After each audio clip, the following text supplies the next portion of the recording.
여러분 안녕하십니까? 백운기입니다. 선택 2022 개표방송 2부 시작합니다.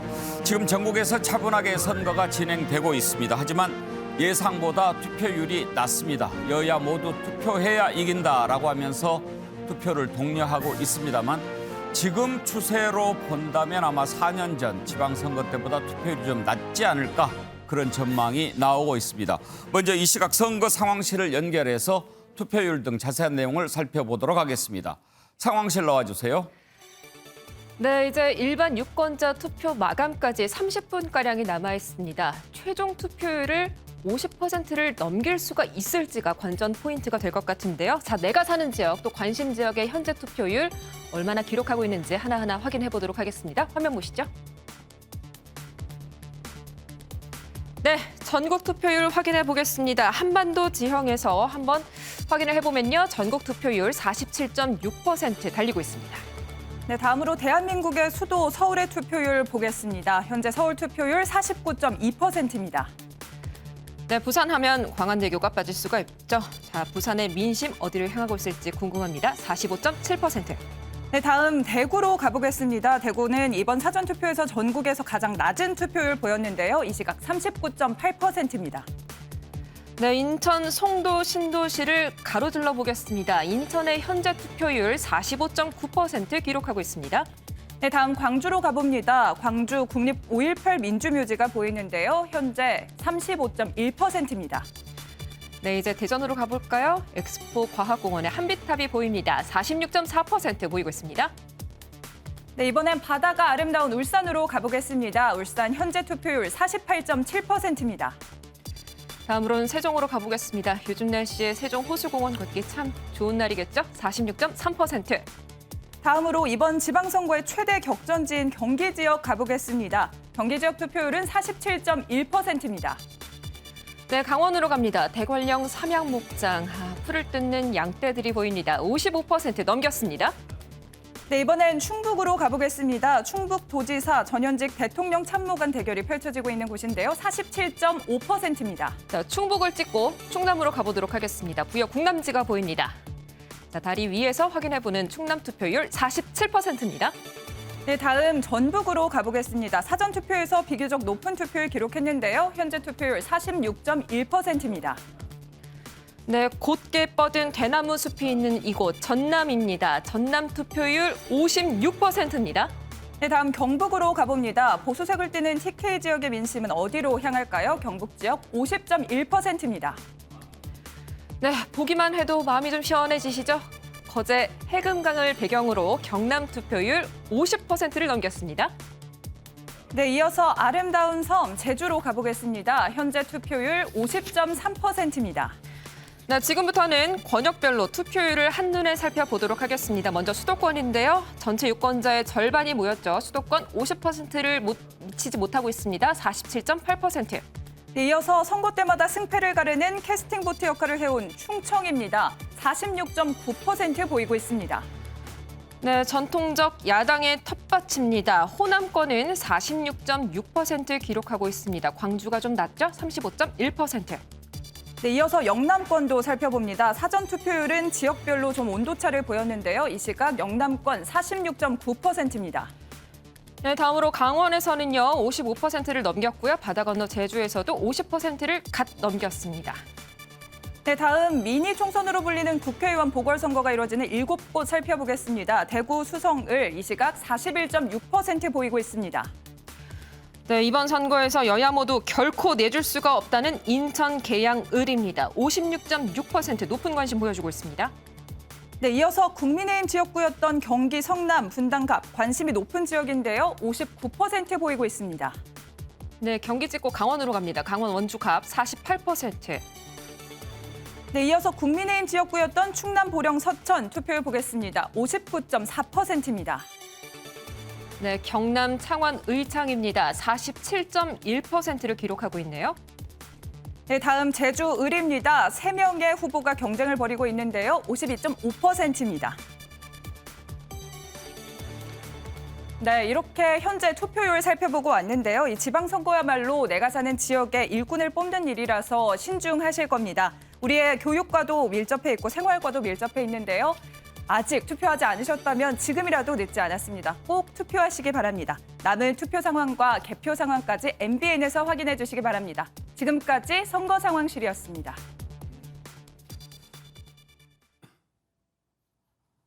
네, 선거 상황실 연결해서 이 시각 투표율 살펴봤습니다.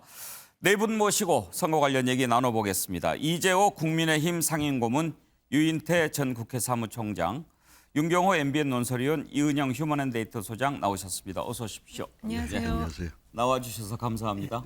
예.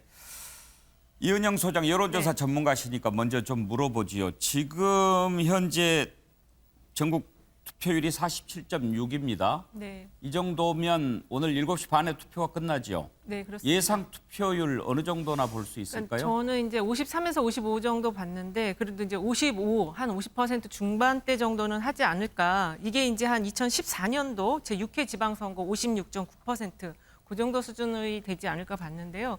생각 외로 이제 좀 투표율이 낮은 상황이어서 한 2, 3%포인트 정도 더 낮지 않을까. 예. 그래서 지금 저희들 예측은 2006년도 수준인 51.6%보다 살짝 높은 그 정도에서 마무리가 되지 않을까 이렇게 전망하고 있습니다. 예. 그런데 윤경호 의원, 지난번에 사전 투표율 봤을 때 사전 투표율만 놓고 보면 역대 지방선거 중에 최고라고 그랬거든요. 네. 그렇지만 이제 대선의 열기에 비교하면 뭐 상당히 낮은 거였고, 그래도 이번 지방선거 투표율이 어느 정도는 나오지 않겠냐 이렇게 예상을 했는데, 이렇게 낮은 이유 뭐라고 봐야 될까요? 일단은 뭐 투표를 통해서 뭔가 바꿔볼 수 있다라는 심리, 이게 상당히 좀 식어버린 거 아닌가 싶고요. 새 정부 출범 이후 새 정부에 대한 기대감이 상대적으로 큰 반면에 여당에서 야당으로 가버린 민주당에 대한 실망은 더 커진 뭐 이런 것들이 작용하니까 투표 참여가 뭔가를 바꿀 수 있다. 이게 앵커 말씀은 지난번 7회 대선 지방선거에서 사전투표에 비해서 이번 사전투표가 사실은 비슷한 수치입니다. 20% 좀 간 넘긴 거거든요. 예. 중요한 변화를 보면 2020년 총선, 2022년 대선과 그 이전에 4년 전, 5년 전에 치러졌던 선거와 비교를 해보면 사전투표라는 게 지금은 편리성 때문에 예. 굉장히 비중이 높아졌거든요. 전체 투표의 한 4할 정도를 차지한다 해도 과언이 아닌데, 이번 지방선거는 사전투표 20%간 넘긴 그 수치만 봐도 전체 투표율이 높지 않을 거라는 전조를 보여줬다, 이렇게 해석할 수 있죠. 이렇게 가다 보면 앞으로 사전 투표율이 더 높을 수도 있겠어요. 그럴 수 있을 겁니다. 사전투표가 아까 말씀드린 것처럼 대선의 경우는 더 높았고요. 예. 비중이 4할을 넘었었고 총선도 거의 4할 차지했으니까 앞으로는 사실 편리하지 않습니까? 예. 전국 어디서나 자기 주소지에 상관없이 여행 가면서도 그냥 투표할 수 있다는 게 얼마나 편리해졌는지 사전투표 비중이 갈수록 높아질 겁니다. 예.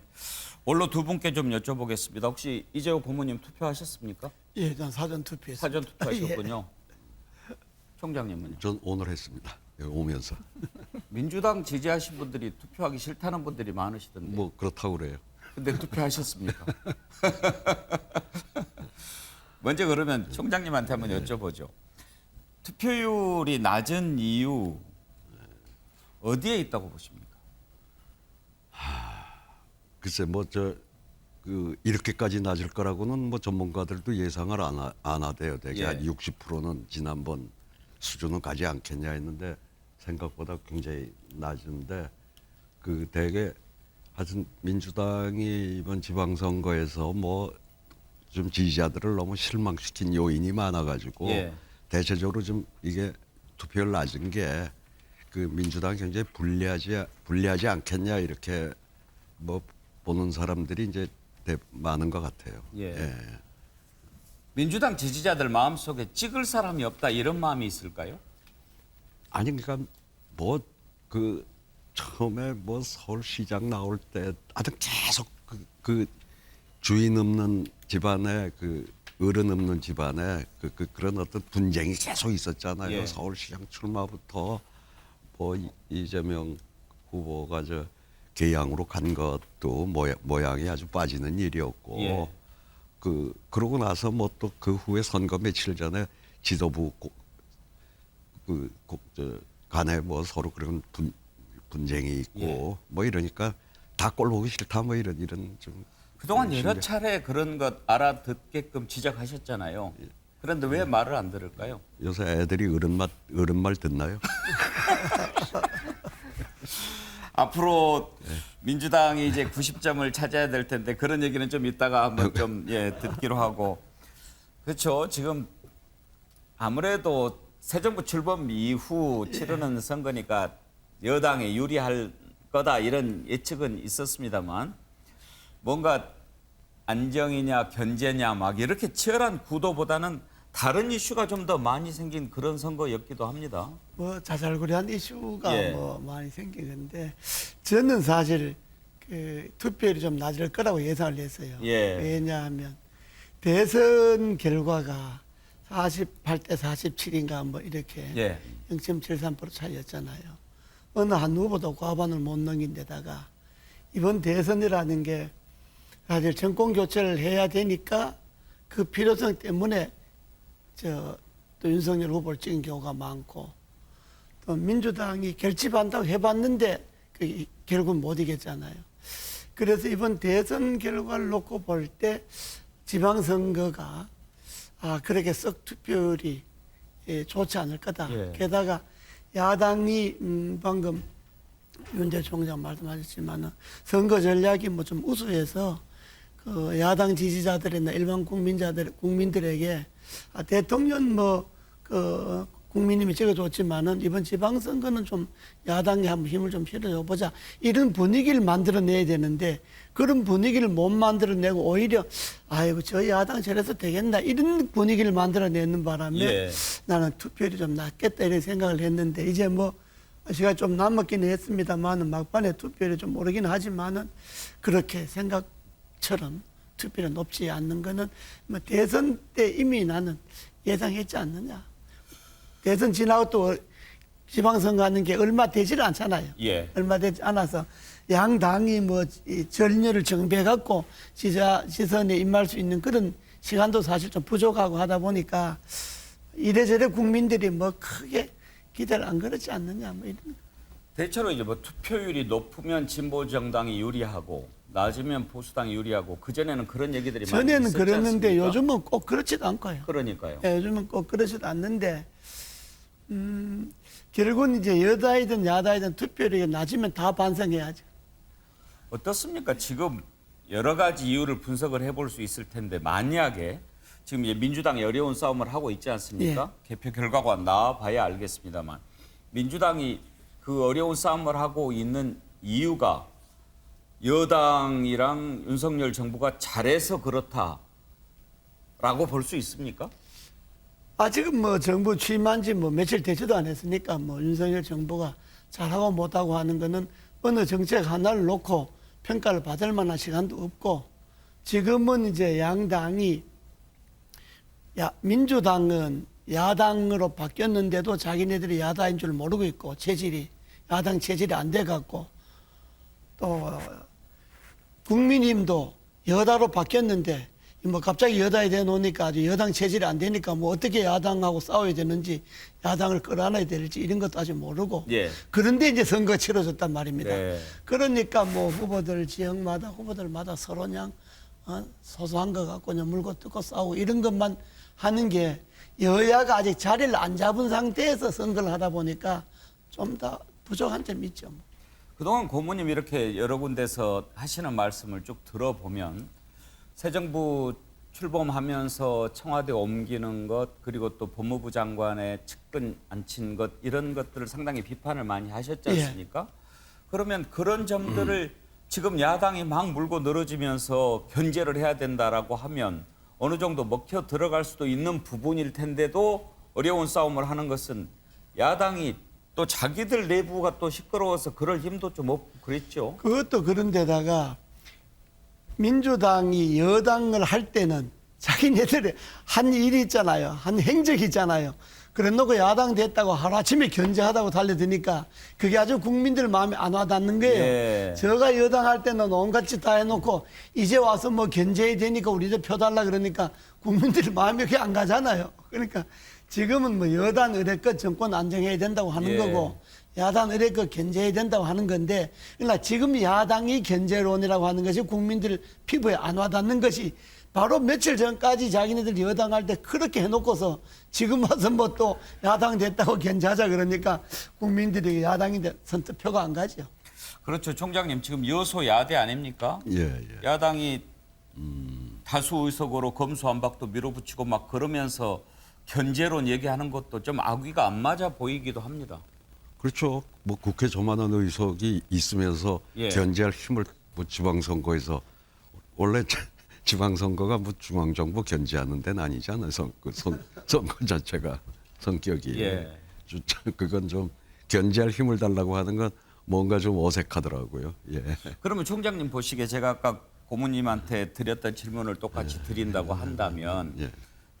분명히 새 정부 출범하면서 지적받을 만한 것들이 있어서 그런 부분을 해볼 만한 뭔가로 좀 삼을 수도 있었을 텐데도 불구하고 맥을 못 추는 이유가 어디에 있을까요? 그런데 우리나라 지금 이 대통령제 하에서 대통령 임기는 5년 해놓고 이제 국회의원하고 지방선거 다 임기가 4년이잖아요. 그러니까 저거는 대통령 임기 초반에 치르는 선거는 완전히 여당이 집권당이 그냥 거저먹는 거 비슷하고 중반 이후에 치르면은 거의 망하고 그 시기가 선거 시기가 언제냐가 거의 판세를 결정해 왔단 말입니다. 가령 2008년에 우리 이재호 고문이 한참 막 공천 칼 휘두르고 힘백 쓸 때 그때 민주당 아주 쫄딱 망했잖아요. 이명박 정부 출범하고 그해 총선이 2008년 예. 그 총선 같은 경우는 근데 이제 2년 후에 지방선거는 또 민주당이 이기고 그러니까 이 대선 시기하고 오니까 지금 이게 사실은 월 그 논의가 있다가 그렇게 분리 선거를 했는데 지방선거는 대통령 선거하고 예. 뭐 여러 가지 그 비용 측면도 그렇고 같이 치르는 게 저는 맞다고 봤는데 예. 어쨌든 그리고 이렇게 바로 치르는 선거는 그건 민주당이 망하게 돼 있는 아무리 용을 써도 그건 별 수가 없다. 이게 도리가 없는데 예. 이제 민주당 쪽에서는 소위 졌지만 잘 싸웠다 뭐 이런 거 가지고 이제 그때부터 이 판단 착오가 일어난 거라고 예, 더더욱 악수가 계속 연발됐다고 봐요. 어려운 싸움을 하고 있는 이유를 짚어보고 있는데 근데 왜 그때 그렇게 하셔가지고 쫄딱 망하셨어요? 국민들이 너무 이제 이겼다고 잘 나갔다고 힘자랑하면 그 별로 안 좋아하지. 그렇죠. 어떻게 보면 이번 지방선거가 대선 이후에 치러지는 선거 또 새 정부 출범하면서 치러지는 선거이지만 또 지방선거가 갖는 매우 중요한 의미가 있지 않습니까? 그런데 보궐선거가 이렇게 끼어들고 그러면서 지방선거가 좀 성격이 애매해진 측면이 있습니다. 그렇죠. 특히 경기도 선거 같은 데는 경기도에 그 기초단체장이 많잖아요. 예. 30명 가까이 되는데 경기도 선거 전체가 개항에 이재명 그 보궐선거에 묻혀갖고 경기도 기초단체장 선거나 경기도 지방선거 제대로 용도 못 써보고 지금 묻혀버린 거죠. 그 뭐 심지어 뭐 어느 군에 누가 나온지도 모를 정도로 선거 묻혀버린 거 모든 것이 이재명 쪽에다가 그냥 집중되니까. 예. 그래서 사실 보궐선거에서 그 이름 좀 있는 사람들이 후보로 나오면 이런 그런 그 폐단이 있는 거예요. 사실 계양도 저도 가봤습니다만 계양구청장을 뽑는 것이 계양에서는 중요하잖아요. 예. 근데 계양구청장 뭐 하는지 마는지 뭐 모르고 그냥 국회의원이 이재명이 되는지 안 되는지 여기 뭐 초점이 맞춰버리니까 지방선거는 또 그러고 또 뭐 분당에도 또 안철수 후보가 나오니까 뭐 경기도 선거는 안철수, 이재명 둘이가 다 말아먹은 거지. 예. 말아먹었다.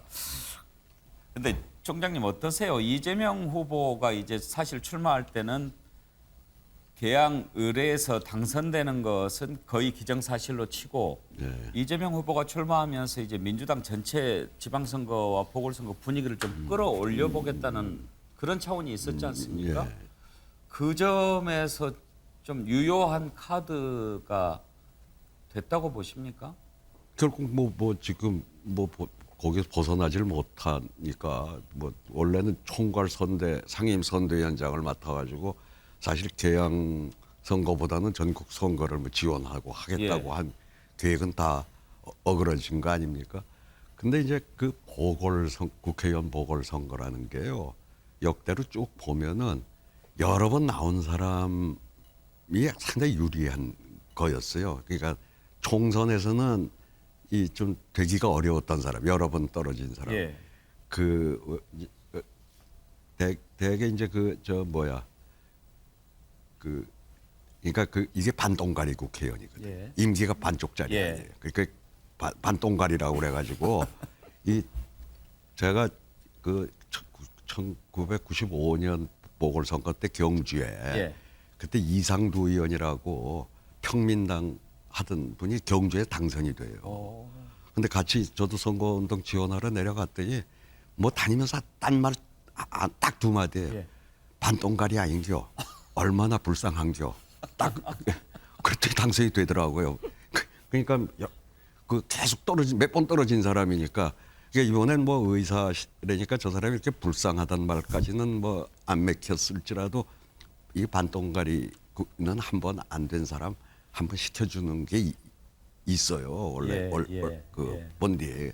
근데 이제 그걸 너무 그냥 밭이 워낙 좋다고 그래서 너무 가볍게 보고 가가지고 지금 저렇게 그래도 뭐 박빙 승부가 벌어지는 거 근데 같아요. 사실 이재명 후보가 거기 출마할 때는 국민의힘 후보 누가 나올지 모르는 상황 아니었습니까? 그 물론 그랬죠. 예. 그러니까 그래도 몇 번 나갔던 사람 또 다음에 또 나올 사람 예. 물 저쪽에서 공천한 건 잘한 거죠. 오히려 그렇죠. 뭐 이런저런 인물들 나왔지 않습니까? 뭐 이준석 대표가 나가라, 윤희숙 의원이 나가라 그랬는데 오히려 두 번이나 떨어진 그렇죠. 호박이를 예, 그러니까 공천한 게- 반동가리 선거에는 예. 원래 여러 번 떨어진 사람이 상당히 유리한 거예요.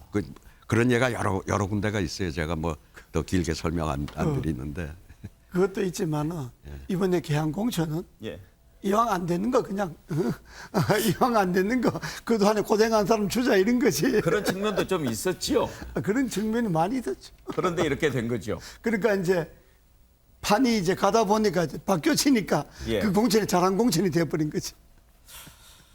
이은영 소장, 그 여론조사 공표 금지 기간 전에 네. 조사했던 것은 지금 얘기할 수는 있죠. 네, 할 수 있습니다. 그러면 그 전에 나왔던 것 조사를 봤을 때 계양을 같은 경우에 어떻게 나왔나요? 계양을이 이제 접전 상황이었는데요. 오차범위 내에서 두 후보가 엎치락뒤치락 했었습니다. 그래서 그 한 조사, KBS 조사에서는 이재명 후보가 42.5%, 윤형선 후보가 42.7%였지만 또 다른 조사에서는 윤형선 후보가 앞서는 그런 조사 결과가 이렇게 엎치락뒤치락 나왔는데요. 근데 이제 당선 가능성 쪽으로 보면 아무래도 이제 이재명 후보의 인지도가 있다 보니까 높게 평가를 조금 더 높은 결과들이 나왔었습니다. 근데 가장 많이 비교를 하는 게 아무래도 분당갑하고 비교를 하다 보니까 예. 그 격차 부분에 있어서 왜 이재명 후보가 나왔는데 이렇게 선거가 흘러가지 이런 이제 의문 때문에 더 많이 이쪽에 관심을 받게 된 것 같아요. 윤경호 의원, 사실 계양을에 관심이 집중되면서 이재명 후보가 발이 묶여버린 측면도 있어요. 그렇습니다. 상임 총괄 선대위원장, 그러니까 다른 지역의 이 지방선거를 지원하는 역할, 특히 경기도 뭐 굉장히 의미 있는 것들이 많았지 않습니까? 근데 지금 이 소장 말씀하셨습니다만 처음에는 한 7대 3의 비중으로 이재명 후보가 우위라고 하다가 예. 그게 추세상 같아져 버린 정도라는 거는 그건 거의 역전이 된 거나 마찬가지 아니에요? 흔히 말하는 뭐 데드 크로스, 골든 크로스 뭐 이런 얘기까지 나올 정도니까 그런 점에서 이재명 후보라고 해서 뭐 여론조사 기법상 이건 기술적으로 뭔가 함정이 있다, 잘못됐다, 표본 수가 너무 적다 이런 얘기를 할 만큼 여유 있는 상황이 안 되니까 예. 지금 앵커 말씀처럼 오히려 발목이 잡혀버렸고요. 그게 지금 이재명 후보 굉장히 궁지에 몰리게 됐고 설사 당선이 돼도 이렇게 어렵게 당선이 되면 정치적인 입지에 대해서 아마 여당이든 야당이든 또는 뭐 내부에서든 외부에서든 굉장히 공격을 많이 하게 되지 않을까.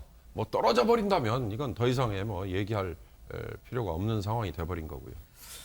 사실 이번 선거 결과에 따라서 앞으로 전국 향방이 크게 달라질 수 있기 때문에 대선 못지않게 중요한 선거라고 볼 수 있겠습니다. 자, 선거 이후에 지형이 또 어떻게 바뀔지도 궁금한데 그 부분은 잠시 후에 한번 좀 얘기를 나눠보고 싶고요. 보궐선거 최대 격전지들 한번 캠프 분위기를 살펴보도록 할까요?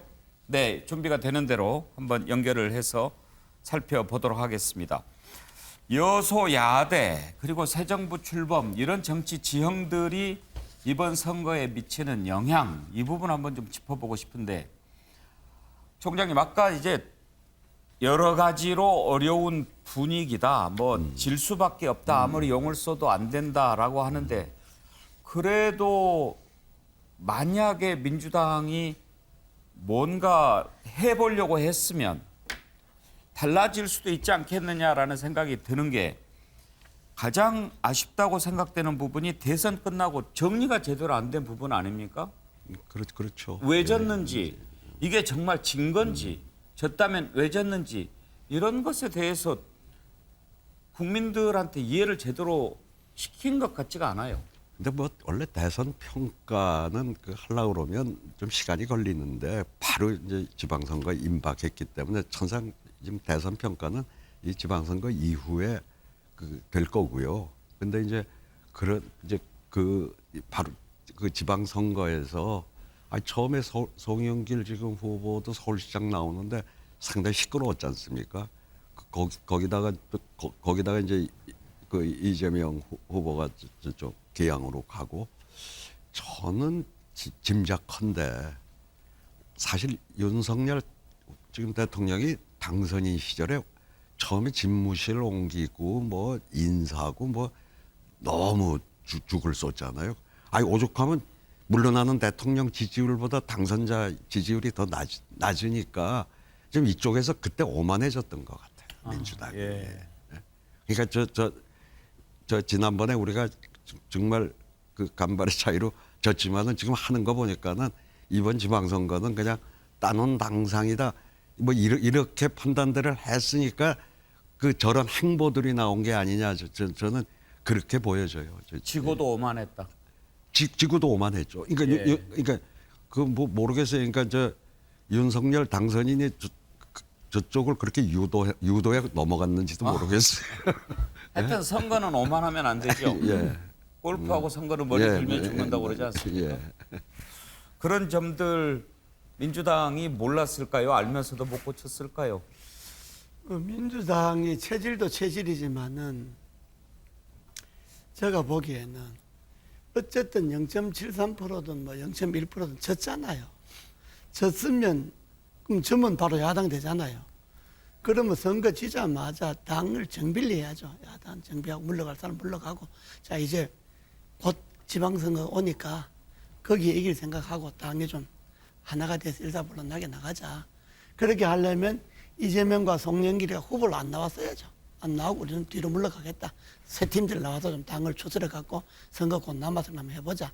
이렇게 해서 처음부터 당이 좀 대선에 졌다는 것을 겸하게 받아들이고 국민들 앞에 우리 대선은 졌습니다. 그러니까 지방선거는 우리를 좀 봐주십시오라는 식으로 나갔으면 되는데 민주당 지고도 이긴 정당처럼 행동했잖아요.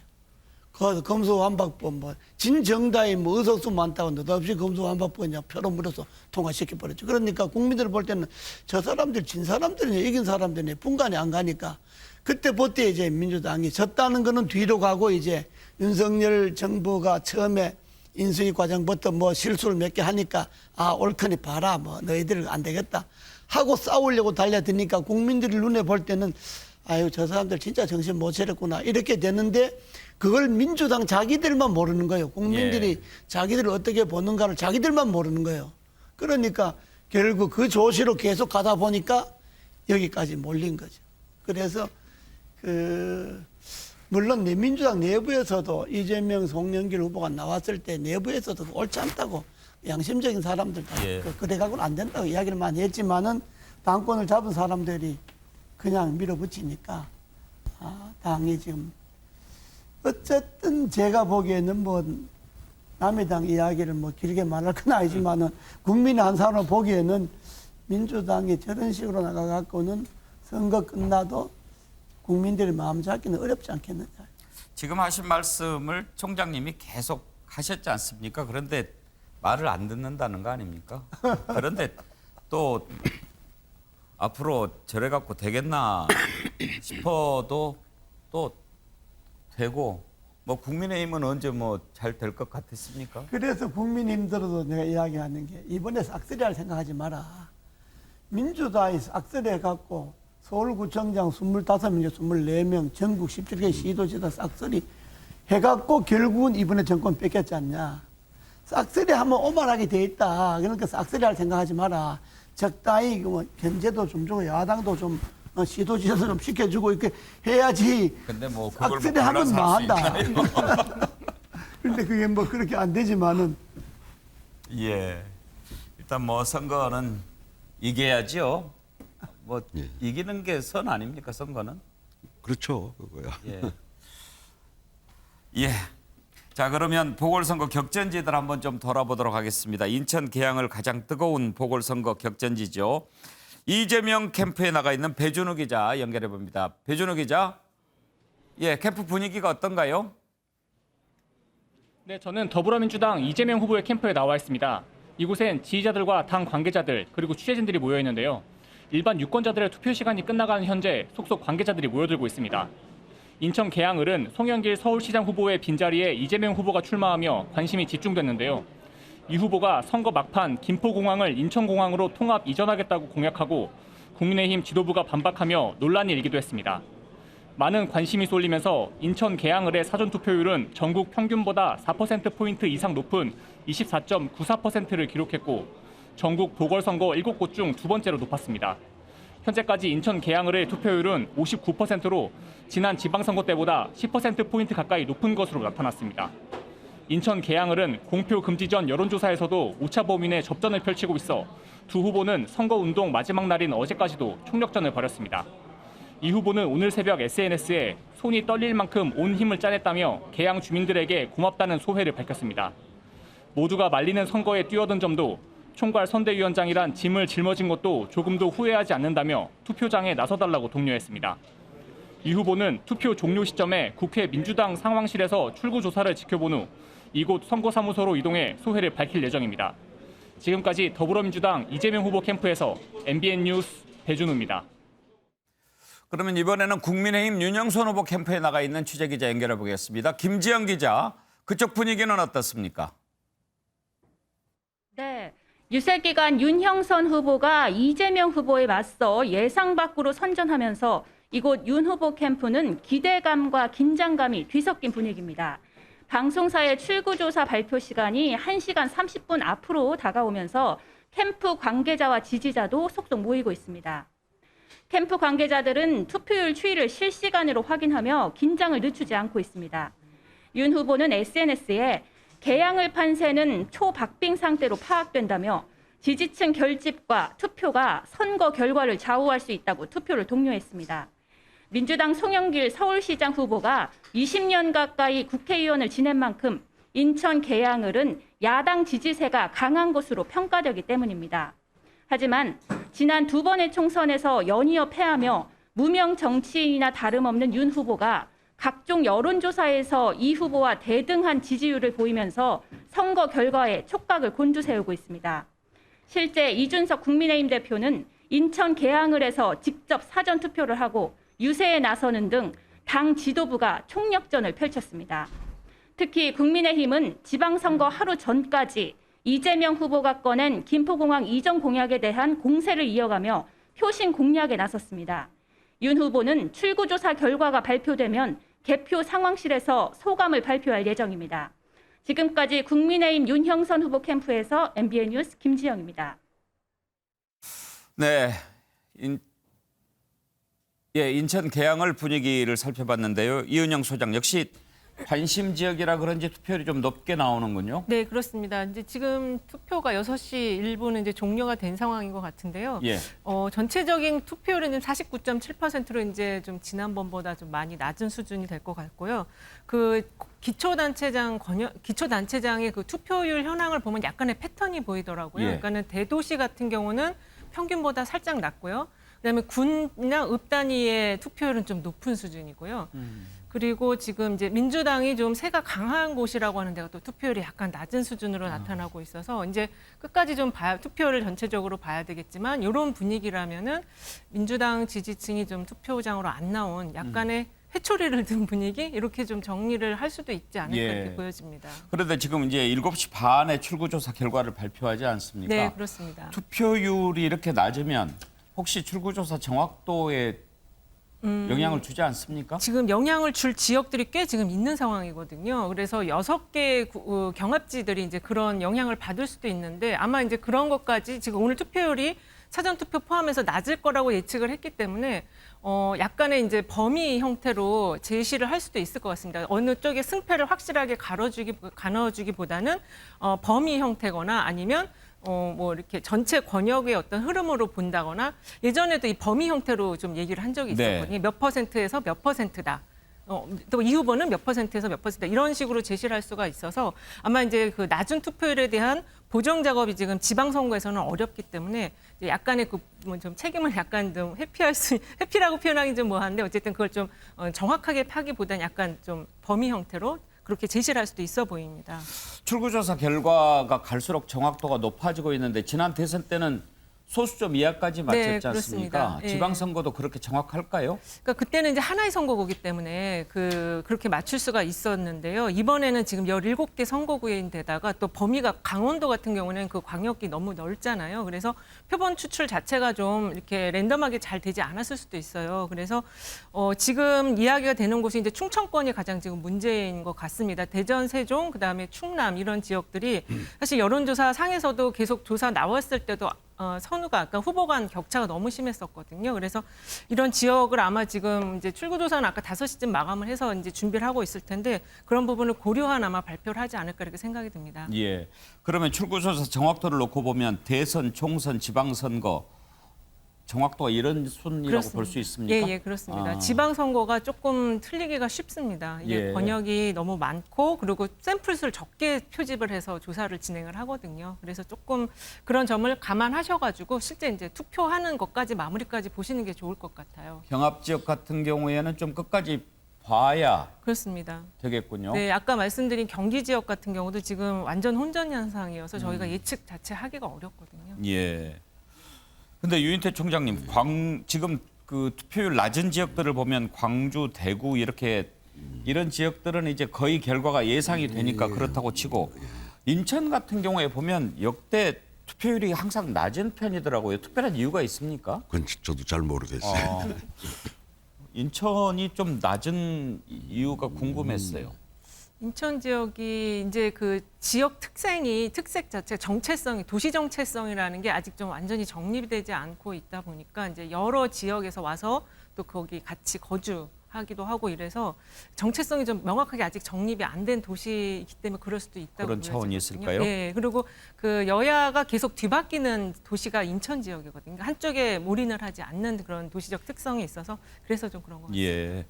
이재명 후보가 그것 때문에 말을 좀 이상하게 했다가 좀 번역을 치르기도 했죠. 네.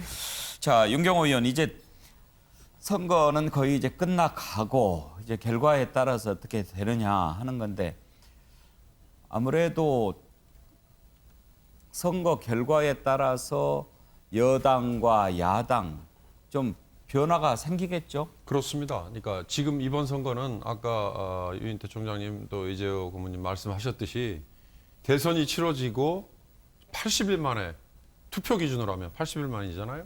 새 정부 출범하고 20일 만이에요.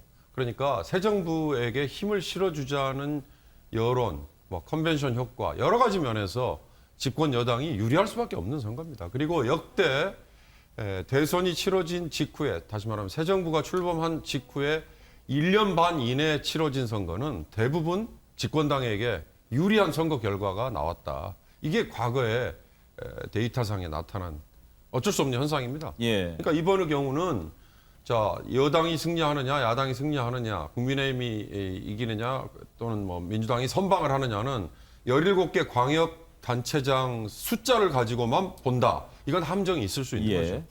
거죠. 전체 지지율 또는 뭐 아까 말씀드렸습니다만 뭐 기초단체 장의 경우는 정말 우리 생활을 바꾸는데 정말 중요한 영향을 그리고 권한을 갖고 있지 않습니까? 그러니까 226개의 기초단체장의 분포가 어떻게 되느냐 이것도 같이 봐야 되는 거고요. 또 하나는 지금 지방선거는 항상 나타나는 현상이다만 줄투표를 하잖아요. 그러다 보니까 지방의회가 단체장을 견제하는 역할을 못하지 않습니까? 예. 그냥 같은 색깔이잖아요. 초록, 동색. 그래서 제주의 원희룡 지사에게도 나타났죠. 경기도의 이재명 지사에게도 나타났잖아요. 법인카드 그렇게 문제가 있는 지출이 사전에 제기가 되더라도 그게 반복되는 현상은 바로 그런 데서 생기는 예. 것이다. 그러니까 우리 지방선거가 자리를 잡았느냐, 지방자치제도가 자리를 잡았느냐라는 건 이런 점에서도 한번 돌아봐야 된다. 정말 중요한 건 지방의 살림을 담당하는 일꾼을 뽑는 거다 그러는데요. 지방정부의 예산이 특별회계까지 포함하면 400조입니다. 중앙정부 예산이 600조인데요. 거기에 버금가는 3분의 2에 가까운 정도의 예산, 우리가 내는 세금을 쓰는 이 단체장을 뽑는 이 선거가 예. 이렇게 정치적인 평가에 그냥 묻혀버린다면 이건 뭔가 다른 방향에서의 관점이 필요하다 이런 문제 제기가 가능할 겁니다. 자, 그러면 이제 승패 기준을 한번 좀 생각해 보고 싶은데요. 아까 이재호 고문께서는 뭐 싹쓸이까지 걱정하고 계시던데 총장님 보시기에 어떤 기준을 가지고 이번 선거 끝나면은 이겼다, 선방했다, 졌다 이렇게 가를 것 같습니까? 저희가 며칠 전 저기 그저께로구나 그저께 다른 방송에서 예. 6군데 차지하면은 선방한 거라고 봤는데 예. 뭐 5개만 해도 선방인 것 같아요. 예. 만약에 6개 나오면은 참 잘했다라고 할 수 있을 그렇죠. 정도로. 이 어려운 구도와 환경 속에서 예. 6개만 해도 잘했다고 봐야죠. 예. 그래도 애정이 있으셔서 지금 민주당이 잘 못해서 이렇게 어려운 싸움을 하고 있다라고 말씀하시는 것보다는 여러 가지로 봐도 용을 써도 할 수가 없는 그런 선거다 이렇게 얘기해 주시는 거죠? 예. 예. 이재호 고문께서는 승패 기준을 어디로 보십니까? 그 민주당이 호남에 17개 중에 3개는 제외해놔야 됩니다. 그건 뭐 무조건 되는 거니까 그걸 뭐 몇 석 이기는데 포함해갖고 뭐 선방했다 안 했다 그거 빼면 한 빼야 석인데요. 되고, 예. 또 국민의힘이 영남의 거는 빼놔야 됩니다. 예. 대구, 부산, 뭐 경북, 뭐 경남, 울산 그거 뭐 다 되는 데인데 그거 뭐 이겼다고 숫자 포함해서 우리가 잘했다 뭐 이렇게 네. 할 거 없지 않습니까? 예. 그거 빼놓고 그런 이제 건 그러니까 빼고. 그 호남에 3개, 영남에 5개, 8개 빼놓고 예. 나머지가 이제 그러면 9개 되지 않습니까? 9개를 갖고 민주당과 국민의힘이 어디가 더 많이 했느냐 이걸 갖고 승패를 예. 해야지 17개를 놓고 뭐 몇 석 한다 하는 건 별 허수입니다. 예. 그러니까 진짜는 9개 지역을 놓고 국민의힘과 민주당이 어디가 더 몇 석을 가졌느냐. 예. 그러니까 이 9개 지역 중에 민주당이 뭐 3석을 했다, 뭐 2석을 했다, 그건 잘 싸웠다. 이렇게 이야기되는 거고, 이 9개 지역을 국민의힘이 싹쓸이 했다든지, 예. 국민의힘이 8개 했다든지, 이렇게 하면 이제 정권 예. 교체 바람으로 여다에 싹쓸이 한 거다든지, 이렇게 되는 거니까. 그렇죠. 고모님 예. 말씀하신 대로 그렇게 해야 공정한 저울이 되겠죠. 그래서 그렇게 공정한 거죠. 뭐, 지금 그 광주나 대구나 뻔한 데는 투표율이 나지 않습니까? 예. 왜냐 그러면 내가 안 가도 뭐 뻔히 다 당선되는 건데 뭐 굳이 뭐 투표하겠냐 이런 것 아닙니까? 그러니까 뻔한 지역은 투표율이 낮는단 말이에요. 민주당과 차지하는 호남이나 국민의힘 차지하는 영남에는 투표율이 상대적으로 떨어지잖아요. 그러니까 그게 뭐 뻔한 선거니까 그거는 숫자에 넣을 필요가 없는 거예요. 내놓고 그야말로 이제 정말로 붙어볼 만한데 충청, 강원, 뭐 수도권 여기에서 이제 숫자를 놓고 붙어야 되니까 여기에는 아마 민주당 이기기가 쉽지 않을 거예요. 아까 총장님 5군데면 선방이라고 말씀하시면서 지역은 얘기 안 하셨는데 아마 그러면 광주, 전남, 전북 빼고 제주, 경기 이렇게 좀 생각하시는 것 같은데요. 그렇죠. 예, 그러면 이재명 후보의 경우에 개항을 해서 만약에 이재명 후보가 당선이 됐다. 예. 그런데 경기도지사 예를 들어서요. 졌다. 그리고 또 다른 데도 재미를 못 봤다. 그리고 또 이재명 후보가 개항을 해서 당선이 됐어도 지난 대선 때 본인이 얻은 표보다 덜 나왔다. 그랬을 때 그거를 이겼다라고 할 수 있을까요? 글쎄, 저는 원래 이재명 후보가 저기 이렇게 빨리 조기 등판하는 것 자체에 대해서 굉장히 부정적인 얘기를 여러 군데서 했어요. 그러니까 뭐 대선 작은 차이로 졌든 아니든 간에 한번 졌으면은 한 그래도 어느 정도는 좀 성찰하고 하는 시간을 가졌어요. 그러니까 이번에 너무 성급했다. 이 등판 자체가. 그러니까 제가 저건 윤석열 당선인의 유도에 넘어간 거 아니냐. 그때 그냥 워낙 초장에 또 당선자가 워낙 죽을 쏟잖아요. 그 집무실 이전이니 그 지지율도 한편 웃고 하니까는 저런 판단 착오를 한 게 아니냐. 이제 보여지는데 뭐 어쨌든 이번 선거 뭐 결과는 뭐 뚜껑은 열어봐야 알겠습니다만 어쨌든 민주당이 이번에 아주 성적이 저조하면은 예.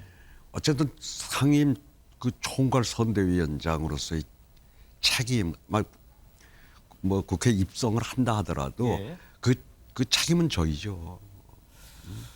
이번 선거 결과에 따라서 이제 그 전국 지형도 물론 여러 가지 변화가 있겠지만 이번 지방선거에 재미있는 게 지난 대선에 뭐 경선 과정에 뛰었던 사람들까지 포함해서 대선 주자들이 줄줄이 이름이 나옵니다.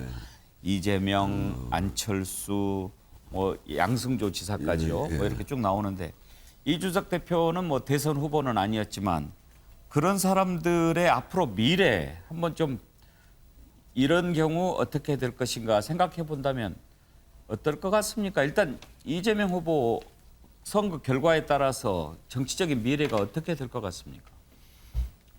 뭐 글쎄 오늘 뭐 지방선거에 민주당 성적이 저조하면 저는 뭐 본인 그 개항을 해서 설사 당선된다 하더라도 한동안 좀 자숙하고 지내야 된다고 생각을 해요. 본인이 당선이 됐어도 되더라도요. 당 대표 같은 거 나가지 말고. 아니 그 가령 예를 들어 이번에 그 많은 후보들이 저조한 성적을 받아든 사람들이 얼마나 원망을 하겠어요. 그런 속에서 또 뭐 당권에 도전하고 하겠다고 하는 거는 저는 좀 정답은 아니라고 봐요. 예. 이겨도 좀 성찰할 시간이 필요하다. 예. 그런 말씀이시군요.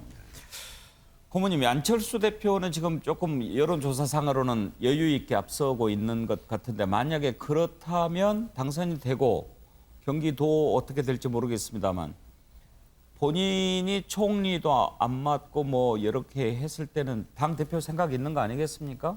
아마 본인이 생각이 있겠죠. 예. 그쪽으로 가는 게 쉬워질까요? 그런데 이제 국민의당이 국민의힘과 합당했지 않습니까? 예. 그러니까 국민의힘이라는 데가 원체 터세가 강한 동네라 뭐 밖에서 들어온 사람 쉽게 안 받아주는 그런 분위기죠. 당 자체가 예. 원체 오랫동안 내려온 당이라 아주 고질적인 그런 점이 있는데 그런 안철수 이제 이번에 의원이 당선돼 돌아서 현역이 됐잖아요. 돼서 얼마나 국민의힘 의원들과 스킨십을 해갖고 어느 정도 자기의 가치를 충분히 알리면 몰라도 그러지 않고 그냥 국회의원 당선돼도 들어왔다가는 그것만 갖고는 국민의힘의 텃밭에서 텃세 이기기가 좀 어려울 거예요. 그러니까 안철수 의원이 되면 바로 당대표 나온다 이런 건 상당히 좀 신중하게 생각할 거예요. 예. 왜냐 그러면 앞으로 대선 5년 남았잖아요. 5년도 안에 뭐 정말 몇 번이나 당이라 하는 게 몇 번 뒤 바뀔지도 모르니까 당권도 바뀌는 거 사람도 바뀌는 거고 정권도 5년도 안에 뭐 계속 잘 나갈 수만 있는 것도 아니고 그러잖아요. 그렇기 때문에 정치지혜라는 게 뭐 언제 업체를 뒤처를 하니까 정말로 5년 후에 뭘 생각한다면 신중하게 결심하겠죠. 예. 예. 이준석 대표는 어떻게 될 것 같습니까? 언제 별난 사람이라 뭐 추측하기가 좀 어렵지만은 그러니까 일단 이준석 대표는 2년 후 총선에 그 원내 들어오는 것을 일차적인 목표로 삼아야 되겠지. 예. 지금 원내니까. 예. 아무래도 원내 대표가 한계가 있으니까 총선에서 이제 돌아갔고 그러고 이제 뭐 당 대표를 또 한 번 한다든지 뭐 예. 다음에 대선 준비하든지 하는 그 이후의 문제고 이준석 대표가 급한 거는 2년 후에 자기 지역구에서 총선에서 살아남느냐 아니냐 그게 지금 급할 거예요. 그게 가장 중요할 예, 거다. 그런다. 예.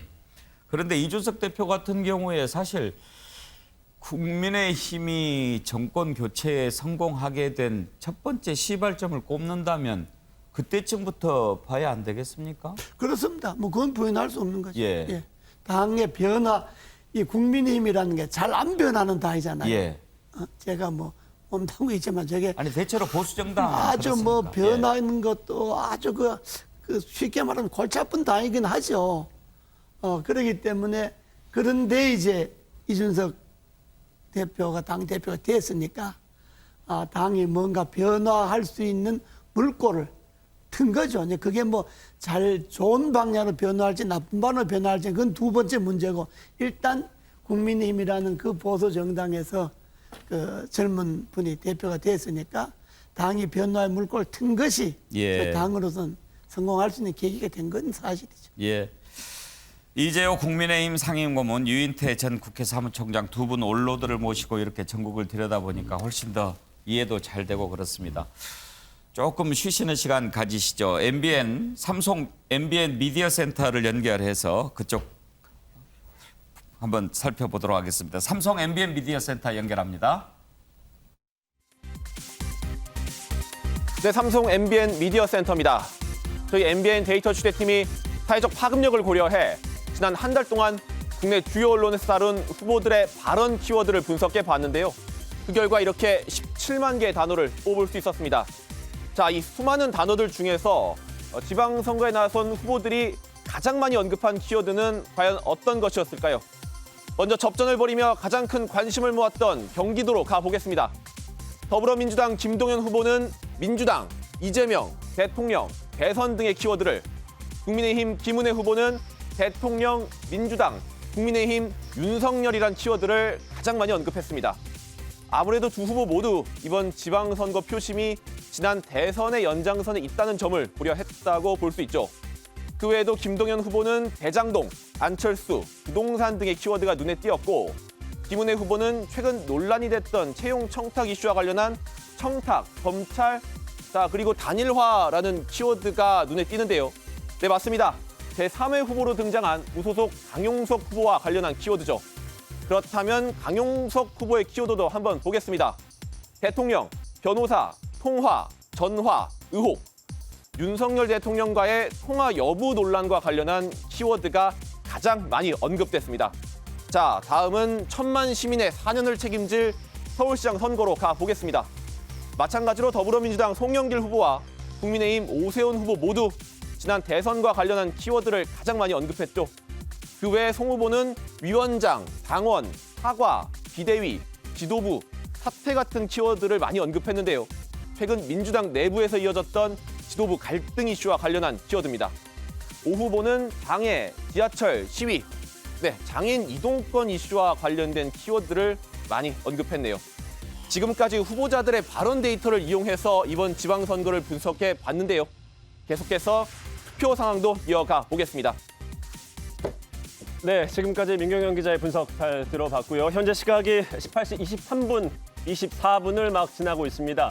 일반 유권자 투표는 마무리가 됐고 잠시 후면 코로나19 확진자를 대상으로 한 투표가 또 진행이 되겠습니다. 네. 그러면 이 시각 현재의 투표율 상황을 바탕으로 세 분의 전문가 모시고 자세히 분석해 보겠습니다. 네, 세 분 모셨습니다. 배종찬 인사이드K 연구소장, 정기남 조선대 객원교수, 윤기찬 변호사 나오셨습니다. 환영합니다. 네, 어서 오십시오.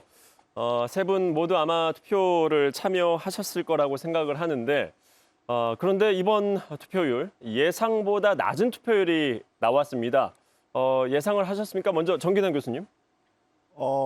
역대 지난 4년 전 지방선거가 역대 최고 투표율이었었거든요. 60.2%였지 않습니까?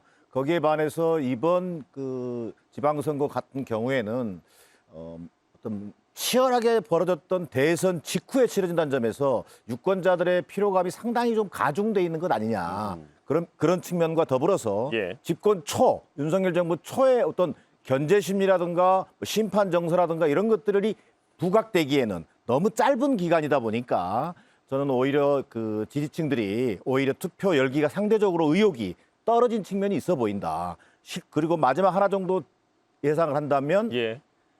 인천 계양과 이를테면 분당 갑 같은 경우는 상대적으로 투표율이 지금 높게 나타나지 않습니까? 예. 이를테면 거물급이 출마한다든가 그러니까 안철수 아니면 후보와 지금 이재명 후보가 출마를 한 그곳은 그렇습니다. 그 상대적으로 지역의 높았다. 경우에는 예. 투표율이 높게 났는데 그만큼 뭐 거물급 출마라든가 지방선거 판세 자체가 많은 언론 보도를 통해서 뭔가 팽팽하게 나타났다면 예. 좀 투표율 제고로 이어졌을 텐데 예. 상대적으로 어느 정도 지방선거 결과가 상당히 좀 예상이 가능한 범위로 예. 되다 보니까 역시 지지층의 어떤 투표 예. 의욕도 좀 떨어지면서 아하. 전체적인 투표율 어떤 자체가 좀 낮아지는 그런 상황이 예. 된 것으로 보여집니다. 예, 유권자들의 피로감 그리고 어느 정도 좀 예상이 되는 그런 선거 구도 이런 게 이제 낮은 투표율로 이어졌다라는 분석을 주셨어요.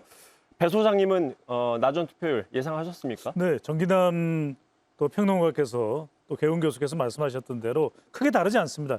이번 선거가 대선 이후에 적극적으로 투표에 참여할 수 있는 분노라든지 또는 관심이라든지 예. 또 초접전 양상이면 더 투표하러 적극적으로 나설 텐데 그러기에는 이미 선거는 구도가 중요하고 정당 지지율이 중요한데 네. 구도가 국정 안정론에 힘이 실려 있고 또 정당 지지율도 어느 정도 차이가 나면서 투표자들이 굳이 투표소에 가? 안 가? 이런 예. 심리가 좀 적극성보다는 소극성이 더 두드러진 것으로 보입니다. 예, 윤 변호사님. 저도 비슷한 의견입니다. 저는 예상을 전혀 못했는데 이 대선 이후에 치러지는 것이지만 사실은 이제 민주당 지지층 입장에서는 투표장에 가고 싶지 않은 이런 민주당의 선거 전략에 대한 어떤 뭐 비판적 시각 이런 것들이 네. 반영됐다고 보고 국민의힘 입장에서는 애당초에 판세가 많이 좀 유리하게 전개된다고 이런 진단들이 많았기 때문에 가지 않아도 되겠다. 뭐 이런 의식이 좀 반영된 투표 결과가 아닌가 생각합니다. 네. 지금 이제 선거 마감, 투표 마감까지 약 1시간 정도가 남았습니다. 이 시간이 제일 궁금한 부분이 전 이거예요. 최종 투표율이 어디까지 갈 것이냐. 세 분이 또 워낙 전문가시니까 한 분씩 전망치를 여쭤볼까 합니다. 교수님부터 말씀해 주실까요? 역대 2006년 지방선거 투표율이 51.6%였습니다. 저는 이번 투표율 역시 상대적으로 좀 낮게 나타나면서 50% 초반대로 결국은 정리되지 않겠는가 이렇게 조심스럽게 전망해 보고요. 그럼에도 불구하고 낮은 투표율이 여야의 어떤 당에 더 유리한 결과를 나타낼지는 접전 지역에서 얼마나 많은 지지층을 끌어내느냐에 달려있기 때문에 그 유불리를 지금 예측하기는 좀 적절치는 않다라는 게 제 지금은 생각입니다. 코로나19 확산세가 사실은 예전보다는 많이 잡힌 상황이잖아요. 그런데 지금 6시 30분부터 1시간 동안 확진자들이 이제 투표를 나설 거란 말이죠.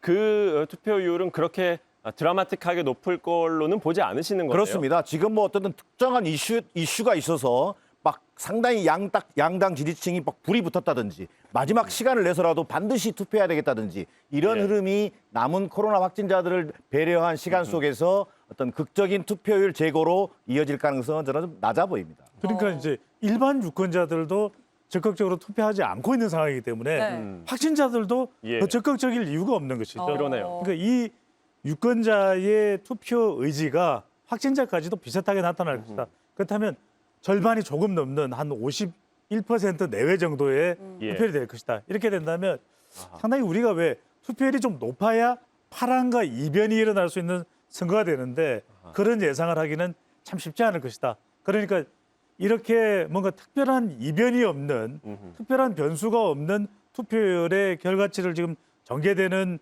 걸 보고 있노라면은 대체로 공표 금지 전에 여론조사의 그 수치와 또 판세가 그대로 결과까지 이어질 가능성도 높을 것으로 보입니다. 교수님은 50% 초반대를 예상을 하셨고 소장님은 51% 정도 예상을 하셨는데 우리 변호사님은 어떻게 예상을 하시는지. 수학적으로 한번 계산해 보면요. 이게 사전 투표가 전체 투표에서 차지하는 비율이 45%에서 50% 정도로 높아졌어요. 그걸 계산한다 그러면 한 51에서 52% 정도 안타깝지만 아마 그렇게 예상이 됩니다. 그 보통 날씨가 좋으면 날씨가 좋으니까 놀러 가는 분들이 많아서 네. 투표율이 또 낮을 수 있다. 이렇게 말씀하시는 분들도 있고 또 투표율에 영향을 날씨는 주지 않는다. 이런 말씀들도 하는데 지금 여론조사 전문가시니까요. 배 소장님께서.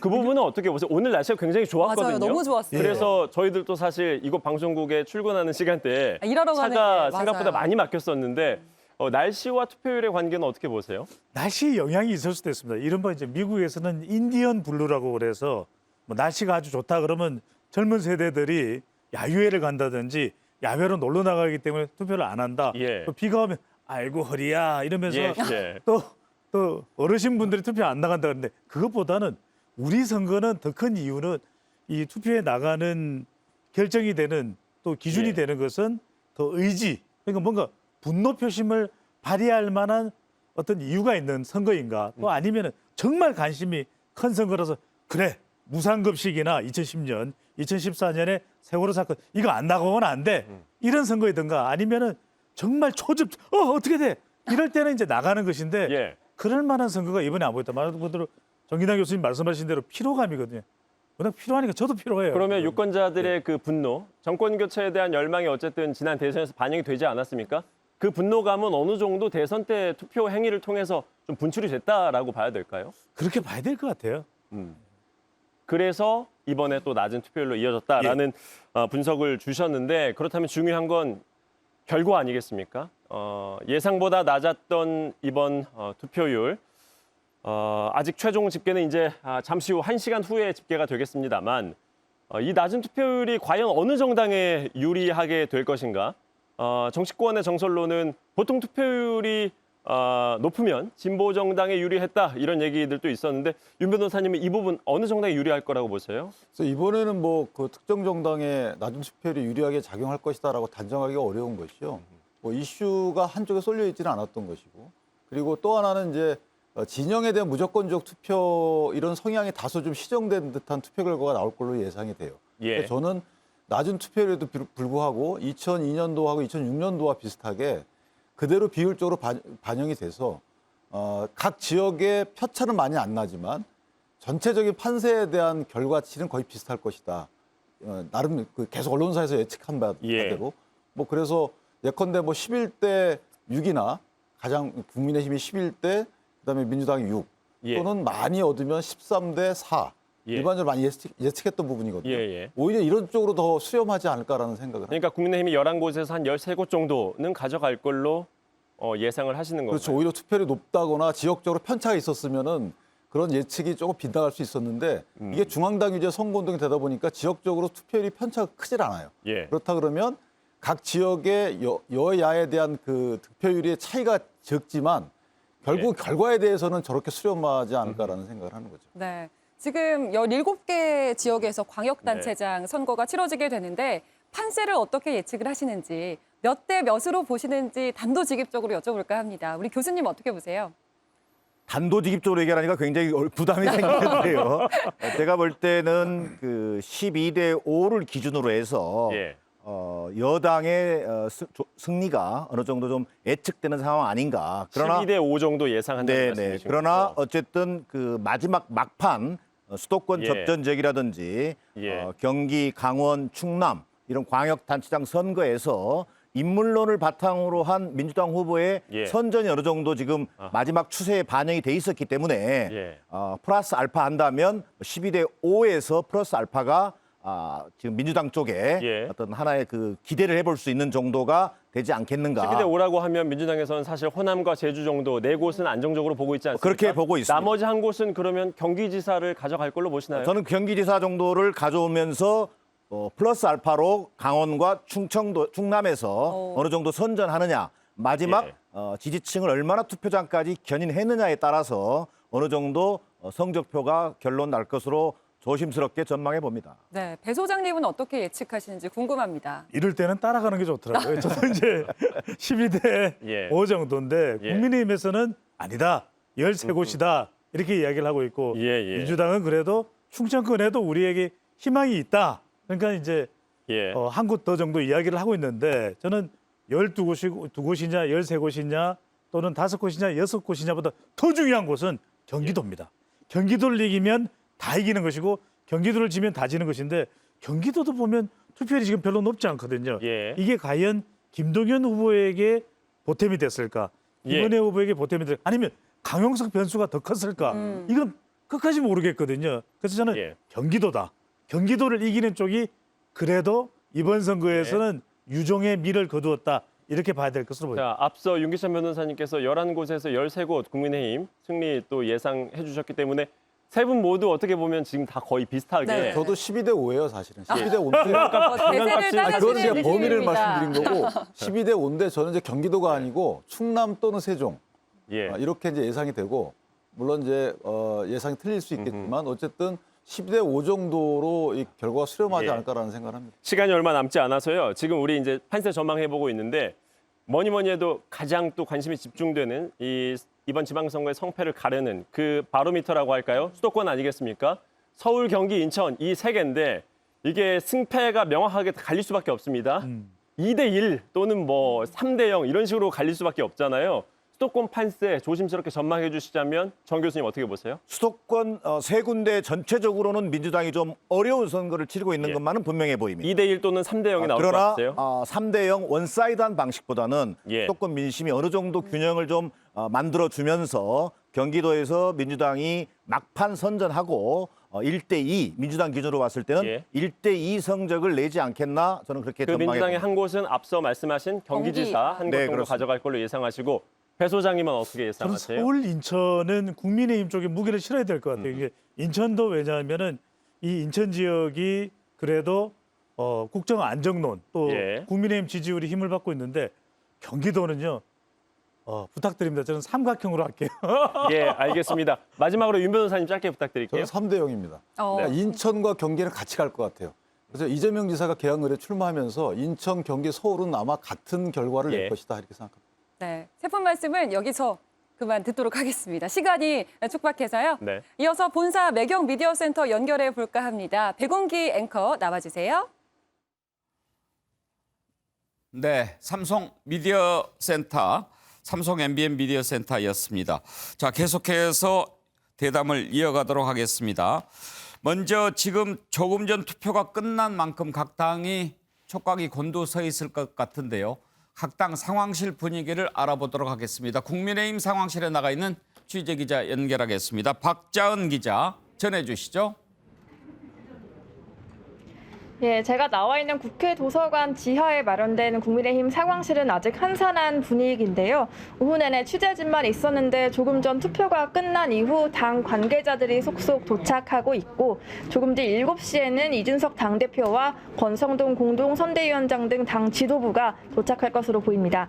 7시부터 방송되는 개표 방송도 함께 시청할 예정인데요. 코로나19 확진자 투표까지 끝나는 7시 반 출구조사 결과가 발표되고 당선자 윤곽이 드러나면 각 후보들과 각 캠프 관계자들이 함께 와서 지켜볼 것 같습니다.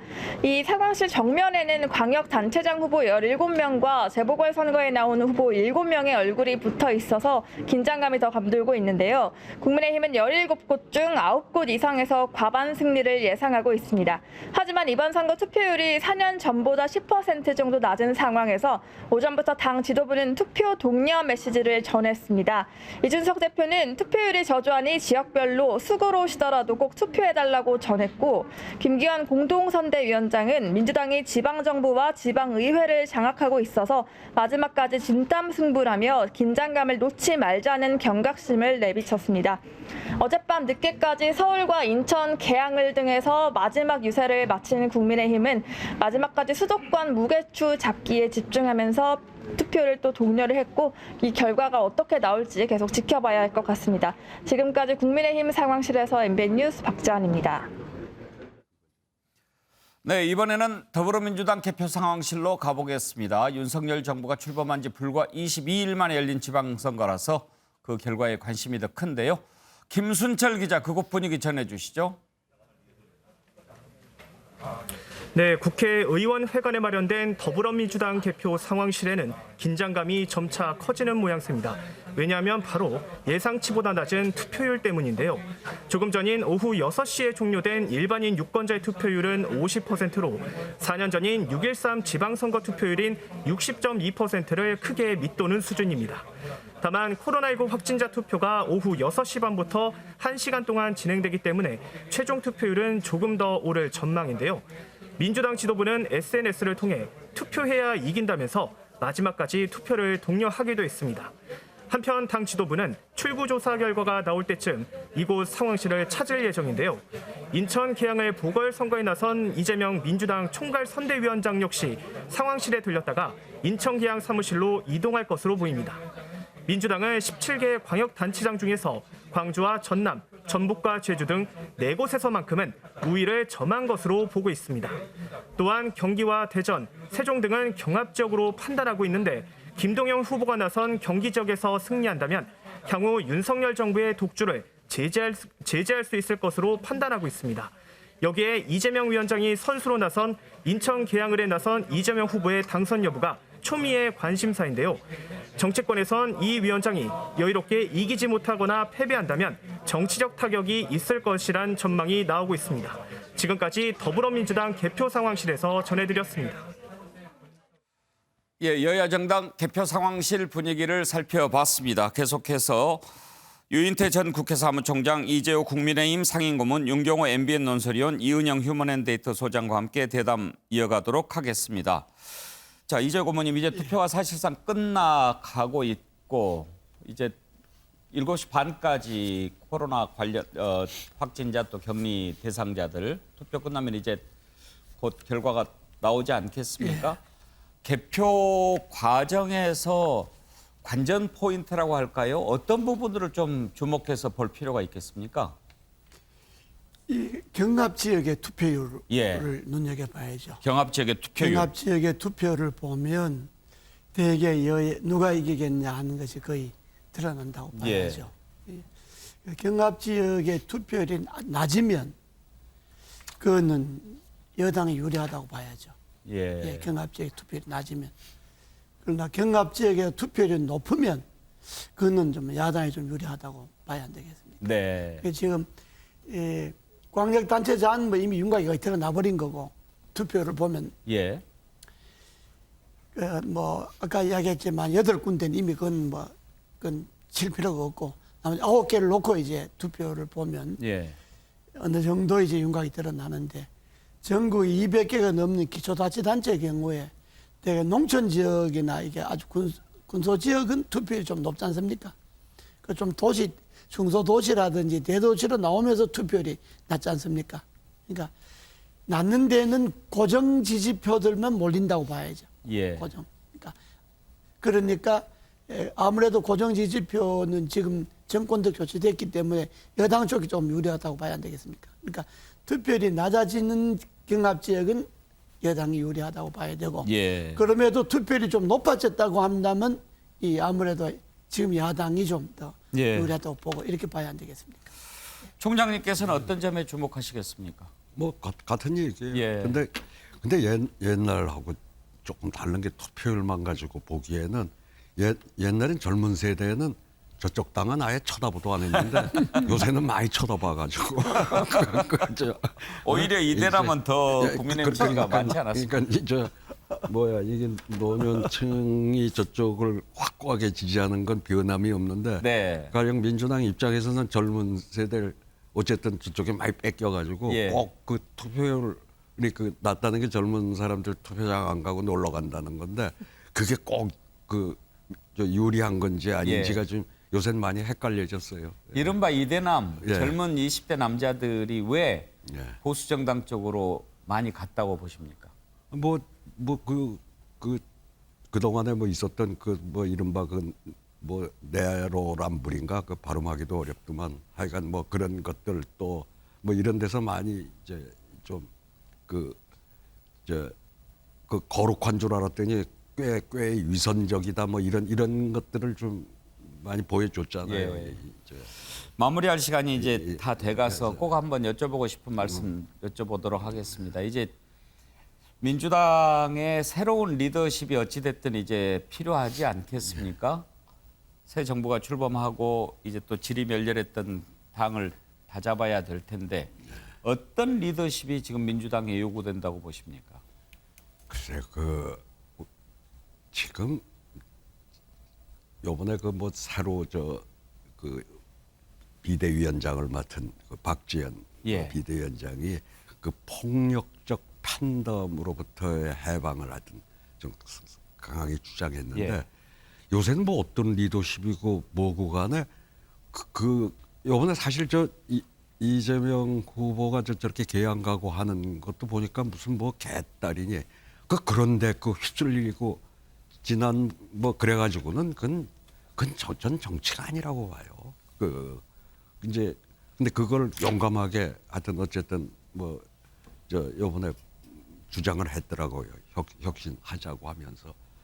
그러니 저게 언제부터인가 옛날엔 당에 그래도 중진 뭐 이런 좀 어른들이 그래도 이렇게 좀 당론을 좀 끌어갔다고 한다면 요새는 팬덤에 의해서 이렇게 좌지우지 돼가지고는 그러니까 국민의힘이 그동안 또 망했던 거는 그 팬덤은 저런 팬덤은 아니래도 태극기 팬덤에 한동안 끌려가다가 그냥 폭삭 가라앉았잖아요. 그러니까 요즘 지금 민주당도 저런 그 팬덤에 끌려가가지고는 전 희망이 없다고 봐요. 그러자면 당에 그래도 조금 이 경륜을 쌓은 좀 중진들이 다음에 내 국회의원 관두더라도 폭탄이 뭐 얼마가 날라오든 이제 나 이제 그만하고 이런 건 바로 잡아야 되겠다. 그러니까 이게 뭐 누구 한 사람의 가지고 될 일은 아니고 개인의 역량 가지고 그 국회의원 몇 선씩 한 사람들 뭐 하려고 했어요. 이게 그런 역할 못할 사람들은 이제 그만 집에 쉬는 게 좋고 그런 역할을 집단적으로 그걸 전 해줘야 된다고 생각을 해요. 여야 정당을 떠나서 고모님께서 민주당에 좀 조언을 하신다면 어떤 리더십을 갖추는 게 좋겠다고 말씀하시겠습니까? 뭐 젊은 박지원 대표가 이야기했지만은 정말로 뭐 국민도 마찬가지지만은 민주당 당을 좀 쇄신할 필요가 있죠. 너무 오래 고인 물이 썩는다고 당 지도부부터 그러고 민주당이 너무 오래 하나의 흐름으로 정체되어 있기 때문에 이번 선거 끝나면 다음 선거는 이제 2년 후에 남았으니까 2년 동안 선거가 없는 기간이잖아요. 그러니까 당이 개혁하고 혁신할 수 있는 가장 좋은 시기니까 민주당이 한번 완전히 한번 뒤집어져서 판을 바꿔야죠. 비대위원장도 필요할까요? 뭐 비대위원장이 새로 하든 뭐 전당대회를 바로 해가고 바로 하든 간에 민주당이 체질 자체를 좀 바꿔야죠. 왜냐 그러면 이제 야당 됐으니까 야당할 체질을 가져야지 맨날 여당할 때 힘자랑하듯이 국회 167석 갖고 있다고 그것만 내세워갖고 힘자랑하면 안 되잖아요. 민주당 비대위원장 유인태 총장님 같은 분 하시면 어떨까요? 원로가 할 수 있죠. 만약에 좀 맡아달라고 부탁 오면 좀 해주실랍니까? 그럼 뭐 하려고 해요? 어려운데 좀 도와주시죠. 저는 사실 지금 전 민주당이 나갈 길은 물론 아까 말한 팬덤으로부터의 해방 그거는 뭐 당연한 건데 이제 대통령 선거 막판에 가서 이재명 후보가 왜 정치 교체 이 선거제도를 바꿔서 다당제 의회를 만들겠다. 의원총회를 열어가지고 결의까지 했잖아요. 그래놓고 이번 지방선거에서 우선 기초 2인 선거구를 대부분 아주 최소화하고 뭐 3, 5인 중선거구를 한다고 그래놓고는 시범 뭐 11개 국회의원 선거구에서만 저걸 하고 민주당 광역 의원들이 지금 지배하고 있는 데서도 막 쪼개기를 하고 4명을 둘로 쪼개고 저게 무슨 너무 정당입니까? 의총에서 이렇게 결정을 해놓은 걸 불과 한두 달도 안 돼서 저 모습을 보이니까 알겠습니다. 그래가지고 이렇게 다당제 국회가 되면요 민주당도 그렇고 국민의힘도 그렇고 서로 쪼개져야 돼요. 한 당을 할 사람들이 이질적인 집단이 섞여 있잖아요. 여기도 그렇고 저기도 알겠습니다. 선거 끝난 뒤에 한번 또 말씀을 듣도록 하겠습니다. 오늘 대담은 여기까지 하죠. 네 분 수고하셨습니다. 감사합니다. 예. 자, 이번 지방선거 지난 대선이 결과가 불과 0.7%포인트 차이로 갈렸기 때문에 대선 2차전이 될 거다 이런 예상도 많았지요. 대선 이후 석 달 동안 각 지역 민심이 어떻게 바뀌었는지 한번 분석해봤습니다. 조창훈 기자 리포트를 보시죠. 지난 20대 대선에서 윤석열 당시 국민의힘 후보는 이재명 더불어민주당 후보를 24만 7천 표 차이로 앞서며 역대 최소 표차로 대통령에 당선됐습니다. 지역별로는 국민의힘은 서울과 부산 등 10곳에서, 더불어민주당은 경기와 인천 등 7곳에서 승리했는데 3개월이 지난 지금은 어떻게 변했을까요? 공표금지 직전 이뤄진 여론조사를 살펴보면 국민의힘은 대체로 서울과 부산, 울산 등 9개 지역에서 우세한 것으로 나타났습니다. 서울에선 오세훈 국민의힘 후보가 꾸준히 50% 이상 지지세를 유지했고 울산도 김두겸 후보가 송철호 민주당 후보를 앞섰습니다. 힘 있는 집권 여당 후보가 당선이 돼야 지방정부가 중앙으로부터 충분한 예산 지원을 받아서 지역을 발전시킬 수 있습니다. 더불어민주당은 호남 3곳과 오영훈 후보가 허양진 국민의힘 후보를 10.7%포인트 차로 앞선 제주에서 오차 범위 밖 우위를 기록했습니다. 4곳 외에 한 곳도 장담하기 어려운 현실이고 국민의힘의 압승을 반드시 막아내야만 한다는 점이 중요합니다. 결국 경합 지역인 대전 등 4곳이 승부처인데 최대 격전지인 경기를 두고서는 마지막 여론조사에서도 엇갈린 결과가 나왔습니다. 조사 방식에 따라서 영향을 받을 수 있는 것이고 격차가 있는 지역에서는 여론조사가 좀 차이가 있다 이런 표현을 쓰지는 않거든요. 그만큼 혼전이다. 윤석열 정부 임기 초 국정운영 동력 확보에 영향을 미칠 이번 선거 성적표에 여야 모두 촉각을 곤두세우고 있습니다. MBN 뉴스 조창훈입니다. 네, 선거 상황실입니다. 지금 전해드릴 투표율이 잠시 뒤에 발표될 최종 투표율과 크게 다르진 않을 것 같습니다. 자, 지역별로 얼마나 기록했는지 함께 확인해 보시죠. 네, 투표율 살펴보도록 하겠습니다. 자, 화면 보여주시죠. 네, 전국입니다. 전국 투표율 50%를 기록했습니다. 지난 지방선거에 비해서 10%포인트가량 낮습니다. 네, 다음으로 서울 보겠습니다. 서울 투표율은 52.1%입니다. 네, 부산으로 가볼까요? 자, 부산에서는요. 48.1% 기록했습니다. 네, 대구로 가보겠습니다. 이번 사전투표에서 가장 낮은 투표를 보였는데요. 현재 42.2%입니다. 네, 여야 모두 개표 결과에 촉각을 기울일 인천 투표율 48% 기록하고 있습니다. 네, 다음 광주의 투표율은 어떨까요? 광주 지역 투표율 36.9%입니다. 네, 잠시 뒤 개표로 드러날 중원의 민심이 궁금해집니다. 대전 투표율 48.8% 기록하고 있습니다. 네, 다음 울산으로 가보겠습니다. 과연 누가 앞으로 4년간 울산을 책임질 적임자가 될까요? 51.4%입니다.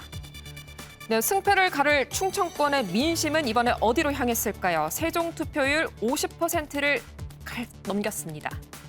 네, 다음 경기로 가보겠습니다. 이번 최대 승부처인데요. 경기 지역 투표율은 49.6%입니다. 네, 다음 강원도입니다. 이번 선거에서 높은 투표율을 보여줬는데요. 50%를 훌쩍 넘겨서 57.1% 기록하고 있습니다. 네, 다음 충북으로 가보겠습니다. 충북 지역 현재 투표율 49.6%입니다. 네, 충청도 민심 여당이냐 야당이냐 그것이 문제겠죠. 자, 충남입니다. 49% 기록하고 있습니다. 네, 다음 전북으로 가보겠습니다. 사전투표 비교적 높았는데요. 현재 투표율은 47.9%입니다. 네, 전국에서 가장 높은 투표율 보여준 전남 57.8% 넘겼습니다. 네, 다음 경북으로 가봅니다. 국보 제31호 경주 첨성대의 모습이 보이는 경북 52.1%입니다. 네, 경북이 51.1%. 그렇다면 경남은 얼마를 기록했을까요? 역시 50% 넘겼습니다. 52.4%. 네, 다음 제주로 가보겠습니다. 제주 지역 투표율은 어떨까요? 현재 투표율 52.6%입니다. 네, 지금부터는 권역별로 투표율 한눈에 살펴보도록 하겠습니다. 여야가 화력을 쏟아부은 수도권의 투표율, 수도권 50%를 넘겼습니다. 50.4%. 네, 이어서 선거 때마다 승패를 가르는 캐스팅 보트 역할을 해온 충청입니다. 49.2%입니다. 네, 호남권 투표율 보시면요. 광주와 전남의 분위기가 상당히 다릅니다. 광주는 36.9% 낮은 투표율 기록했습니다. 네, 이어서 영남권도 살펴보겠습니다. 영남권 49.2% 기록했습니다. 자, 마지막으로 강원도는요. 57.1% 높은 관심도 보여줬고요. 제주도는 52.6% 보여줬습니다. 네, 국회의원 보궐선거가 이뤄지는 7곳 투표율 살펴보겠습니다. 대구, 수성을 이 시각 현재 43.7%입니다. 네, 다음으로 이번 선거에서 집중 조명을 받은 인천 계양을입니다. 59% 기록하고 있습니다. 네, 이어서 국민의힘 지역구였던 경기 성남 분당갑 관심이 높은데요. 63.4% 기록했습니다. 네, 다음은 강원도로 함께 가보시죠. 강원 원주갑 50%네요. 네, 다음 국민의힘 지역구였던 충남 보령 서천 투표율 보겠습니다. 61.3% 기록했습니다. 네, 경남 창원 의창은 50.3%고요. 마지막으로 제주까지 살펴보시죠. 네, 마지막 제주입니다. 3명의 후보가 경쟁을 벌이는 제주 54.8%입니다.